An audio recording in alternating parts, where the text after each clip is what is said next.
Video பார்த்தேன். அதில் என்னன்னா, இலங்கையில் இன அழிப்பு நடந்ததுக்கு அந்த ஒரு எமோஷ்னலாக ஒரு வீடியோ எடுத்து போட்டிருந்தாங்க. அங்கே அவ்வளோ பேர் இறந்தாங்க அப்படின்னு ஒரு வீடியோ போட்டிருந்தாங்க. எனக்கு பார்த்தது சரியான டென்ஷனு.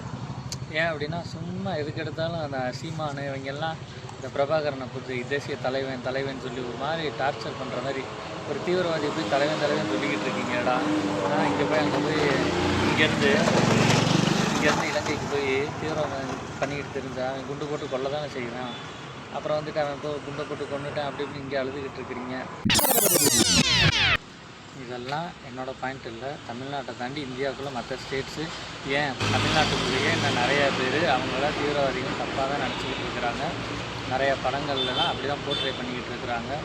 ஆனால் அதை பற்றியெல்லாம் பேசி ஒரு மக்களுக்கு புரிதல் ஏற்படுத்துவோம், என்ன நடந்துன்னு சொல்லிட்டு தான் இருக்கேன். ஆனால் முதல்ல சொல்லிக்கிட்டு இருந்த அந்த ஃபோர்ஸ் இப்போ இல்லாமல் எதுக்கு எடுத்தாலும் விஜய் போய் கடிச்சிக்கிட்டு இருக்கிறேன். இந்த சாட்டை இடும்பாவனம்னா கரூரில் 41 பேர் செத்தாங்க அப்படி இப்படின்னு அதை எமோஷ்னலாக பேசுகிறான் நான் மயிறு.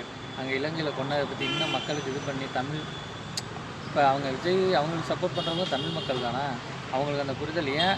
இன்னொரு பாயிண்ட் என்னென்னா, திராவிடம்னு அவங்க ஏன் சொல்கிறாங்க? திராவிடம் மக்களுக்கு நல்லது பண்ணுச்சுன்னு நினச்சிக்கிட்டு இருக்க மக்களும் தமிழ்நாட்டில் இருக்கிறாங்க. அப்படி இருக்கப்ப அவங்களையும் கவர் பண்ணணும்னு விஜய் நினச்சி சொல்லியிருக்கிறதுல என்ன தப்புன்னு நான் கேட்குறேன். அதை ஒரு புரிதல் உண்டாக்கணும் அப்படின்ற ஒரு பாயிண்ட்லேருந்து பேசாமல் சும்மா அவங்கள போட்டு கடிச்சிக்கிட்டு வியூஸ்காண்டி சாட்டையும் சீமானே அப்படி தான் இன்னும் அப்படி தான் பேசிக்கிட்டு இருக்கிறப்ப இதெல்லாம் நினச்சா கடுப்பாகுமா ஆகாதா?